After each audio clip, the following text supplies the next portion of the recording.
पश्चिम Asia में तनाव पहले से ही बेहद गहरा है, लेकिन इजराइल के एक नए दावे ने हालात को और गंभीर बना दिया। इजराइल के रक्षा मंत्री इसराइल काट्ज ने कहा कि यमन के हूती लड़ाके अब सीरिया में सक्रिय दिखाई दे रहे हैं। ये बयान इसलिए भी महत्वपूर्ण है क्योंकि इससे पहले इजराइल ने कभी भी सार्वजनिक रूप से यह नहीं कहा था कि हूती समूह सीरिया की जमीन पर मौजूद है। ऐसे में इजराइल के बयान ने इलाके में तनाव गहरा दिया है।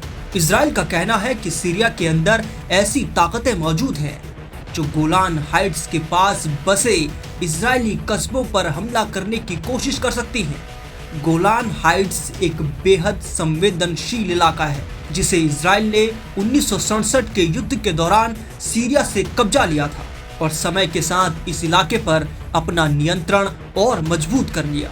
सीरिया में बशर अल असद की सरकार के कमजोर पड़ने के बाद ये इलाका और भी अस्थिर माना जाने लगा है।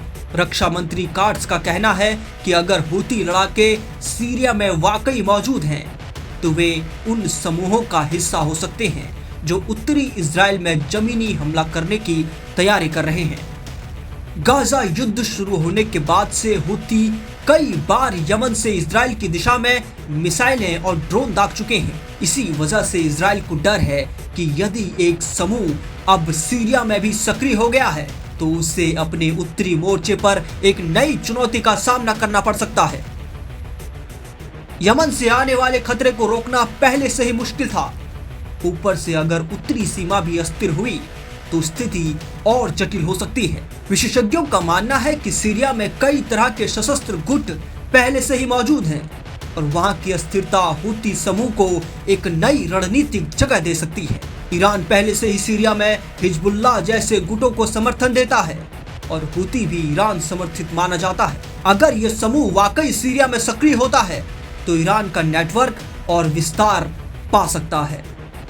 यही बात इजराइल को सबसे ज्यादा परेशान कर रही है। इजराइल के रक्षा मंत्री ने अपने बयान में गोलान हाइट्स के ड्रूज समुदाय का भी जिक्र किया। ड्रूज एक छोटा लेकिन बेहद विशिष्ट धार्मिक समुदाय है जो सीरिया, लिबनान, जॉर्डन और इजराइल में फैला हुआ है। गोलान हाइट्स में इनकी बड़ी आबादी रहती है। सीरिया में बढ़ती अस्थिरता और संभावित लड़ाकों की गतिविधियां ड्रूज समुदाय की सुरक्षा को लेकर भी चिंता पैदा करती हैं। इजराइल पर हूती की मिसाइलों ने जमकर कहर ढाया है। इजराइल इस बात से अच्छे से वाकिफ है कि हूती की मिसाइलें जब यमन से तेल अवीव को निशाना बना सकती हैं तो फिर सीरिया से हूती की मौजूदगी बाद में इजराइल के लिए हालात और भी मुश्किल पैदा कर सकती है। हूती के पास अल फतह जैसी हाइपरसोनिक मिसाइलें हैं जो कि इजराइल के एयर डिफेंस सिस्टम आयरन डोम तक को चकमा देकर इजरायली शहरों में कोहराम मचा चुकी हैं। हूती यमन के जैदी शिया समुदाय से जुड़ा एक सशस्त्र समूह है। ये समुदाय यमन में अल्पसंख्यक है।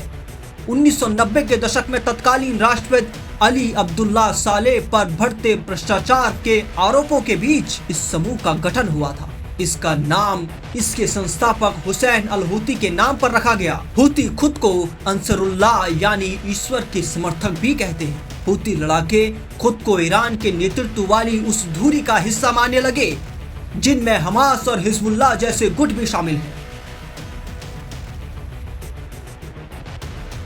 यह धुरी इजराइल, अमेरिका और कई पश्चिमी देशों के खिलाफ अपनी संयुक्त विचारधारा और विरोध के लिए जानी जाती है। हूती ने इजराइल पर जमकर हमले किए।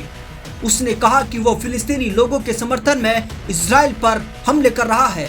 इजराइल पर 3H यानी हूती, हमास और हिजबुल्लाह का खतरा बरकरार है और अब अगर सीरिया में हूती की मौजूदगी दर्ज हो गई है तो आने वाले समय में हमास की तर्ज पर एक बड़ा हमला हो सकता है। बहरहाल सीरिया और इजराइल के बीच तनाव लंबे समय से चलता आया है और इसी तनाव के केंद्र में गोलान हाइट्स की वो रणनीतिक पहाड़ी है जिस पर इजराइल का कब्जा है। ये इलाका ऊंचाई पर स्थित होने के कारण सैन्य रूप से बेहद महत्वपूर्ण माना जाता है। यहाँ से आसपास की सीमाओं पर नजर रखना आसान होता है और किसी भी हमले या जो भी हलचल होगी उस पर इजराइल पहले ही उसे भांप सकता है। 1967 के युद्ध में इजराइल ने इस पहाड़ी क्षेत्र पर नियंत्रण कर लिया था। और तब से यह उसकी सुरक्षा रणनीति का अहम हिस्सा बना हुआ है। हाल ही के दिनों में इजराइल ने दावा किया है कि उसने सीरिया में मौजूद आतंकी गुटों और आतंकी ठिकानों पर एयर स्ट्राइक की है। इन हमलों का मकसद उन आतंकी समूहों को निशाना बनाना था जिन्हें इजराइल अपनी सुरक्षा के लिए खतरा मानता है।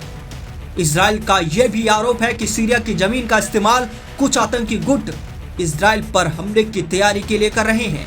इसी वजह से इजराइल समय समय पर सीरिया में ऐसी सैन्य कार्रवाइयां करता रहा है।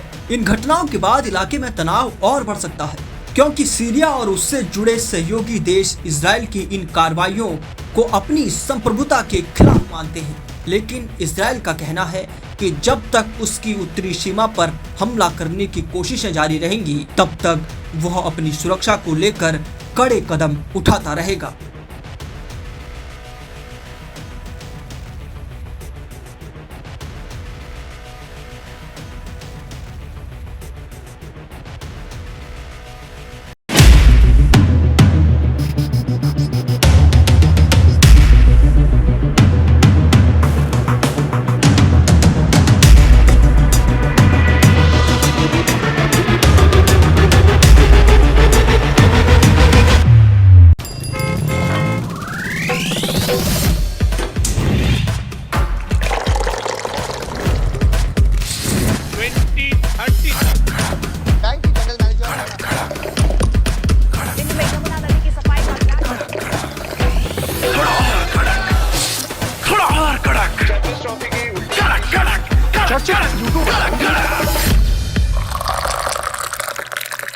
ये कड़क है।